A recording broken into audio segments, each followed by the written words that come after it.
আলাইকুম। আমি চাঁদনি ঘুম থেকে উঠে গেছি। উঠে কালকে তিনটা জামা ছিল আধোয়া, ওগুলো ধুয়ে নিয়েছি পরিষ্কার টরিষ্কার করে। এখন যাবো নিচতলায়, যাইয়ে বাইরে একটু রোদ্র দিয়ে দেবো।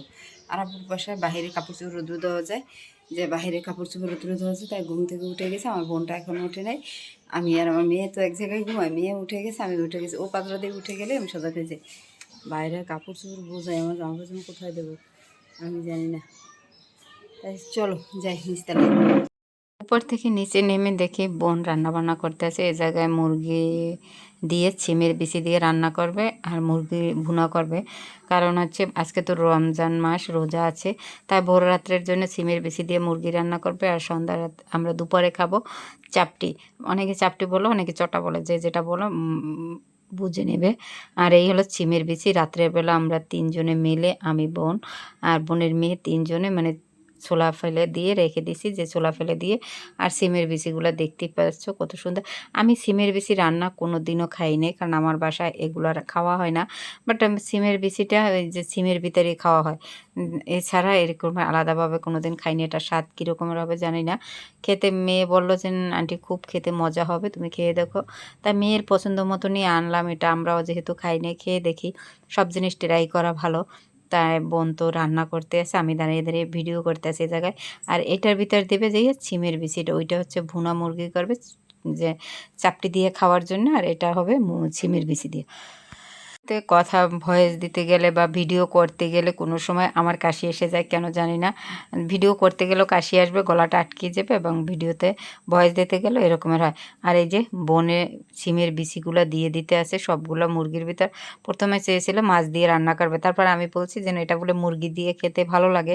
তাই বোন বললো আচ্ছা তাই ঠিক আছে, মুরগি দিয়ে আজকে রান্না করি, তোরা যেহেতু মুরগি দিয়ে খাবে মুরগি দিয়ে রান্না করি। তাই যে মুরগি দিয়ে রান্না করলো সিমের বিচি। আর এটা কোনো দিনও খাইয়ে ট্রাই করি নাই, কীরকমের স্বাদ তাও জানি না। প্রথমবার স্বাদটা নেব, যেন খুব মজা হইলে তো আবার বাসায় যেয়ে রান্না করবো, আর নাহলে আর করবো না। এটাই শেষ, এটাই প্রথম। তাই চলো, রান্নাটা তো তোমাদের সাথে শেয়ার করে দিলাম। আর আজকে রান্না হবে, বোন রান্না করবে তরকারিটা, যে আর আমি বানাবো চাপটিটা। কারণ বোনে চাপটি বানাতে পারে না, গ্যাসের চুলায় তার সমস্যা, সে তারটা বলে ভালো হয় না তার জন্য। তাই এই যে সিমের বিচির কালারটা তো দেখে এখনই খেতে ইচ্ছা করছে, এত সুন্দর আসছে বুঝে বোলাতে পারবো না। তোমাদের কার কার দেখে লোভ লেগে গেছে যে এটা খেতে হবে, তোমরা একটু কমেন্ট করে জানাইও। আমার তো দেখে সেই স্বাদ লেগে গেছে, মনে হয় অনেক মজা হবে। কিন্তু সাথে মনে হয় একটু ধনেপাতা দিলে আর একটু ভালো হতো। তাই বোনকে বলবো হ্যাঁ একটু ধনেপাতা দিয়ে দিতে। আর এ জায়গায় মুরগি ভুনাটাও কমপ্লিট হয়ে গেছে, যে চাপটি দিয়ে।